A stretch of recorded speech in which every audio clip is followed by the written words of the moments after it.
10. Namadharaka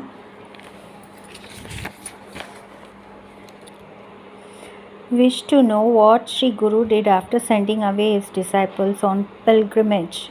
So Siddha went on, O Namadharaka, Sri Guru stayed at Vaidyanath for 1 year. As I already told you, I stayed away with him. One day, a Brahmin who was dull-witted came to him, prostrated in reverence, and submitted thus. I strove hard for spiritual perfection, but I could gain neither perfection nor even a capable guru. So I now take refuge in you. Please teach me the way to liberation. Hearing these words, Sri Guru said, Son, first of all tell me who had taught you the way to perfection, else how could you have ever tried for it? The Brahmin replied, Swami, I first resorted to a guru, but he was very hard-hearted. He went on extracting my services and put me in much hardship. So I deserted him. Sri Guru was shocked at his words and berated him. Alas, what have you done? It can never be for your good. It is a sin even to look at the face of one like you who has deserted his Guru. Get away. Indeed, one who is unwilling to bow before his Guru in humility, serve him with love, and wait on him for instructions with patience and implicit obedience will never win the grace of the Guru. The visitor felt miserable and said, Sir, how am I to recognize a genuine Guru? How to serve him? I betrayed my Guru out of my ignorance. Please save me. Sri Guru was moved at his helpless petition and said, The Guru is one with Brahma, Vishnu and Shiva. He is incomparable. His true nature cannot be realized by an ignorant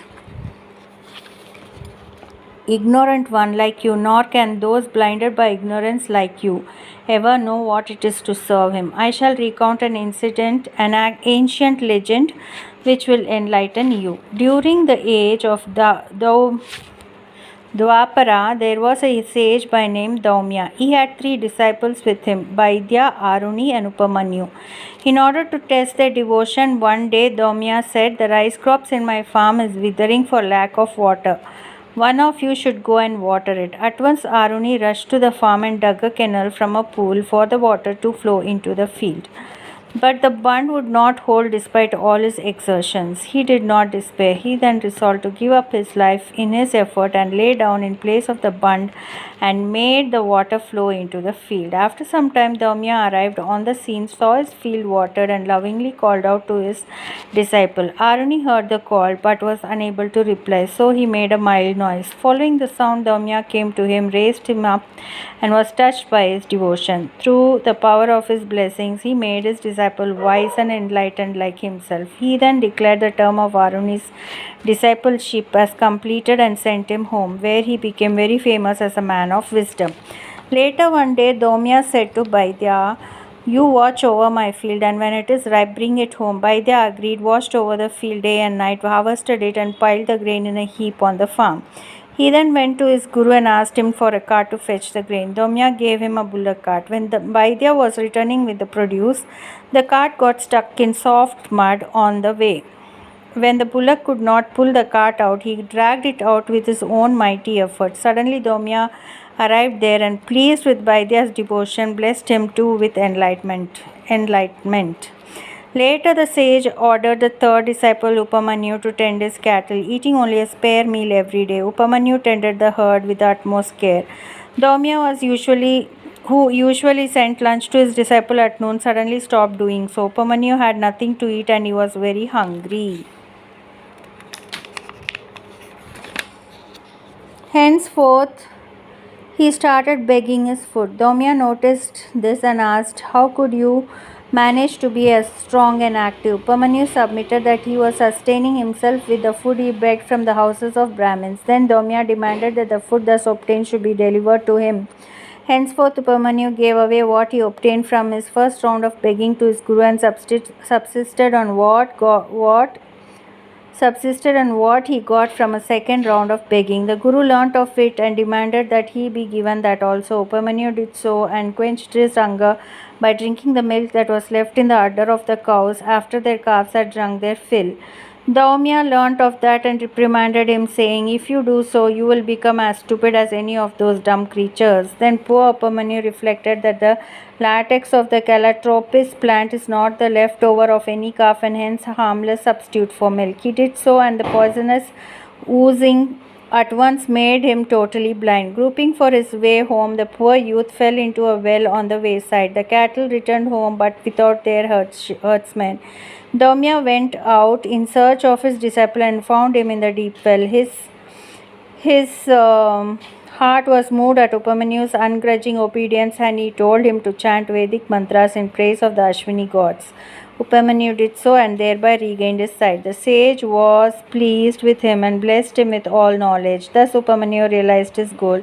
Even the disciples of Upamanyu became as great as he.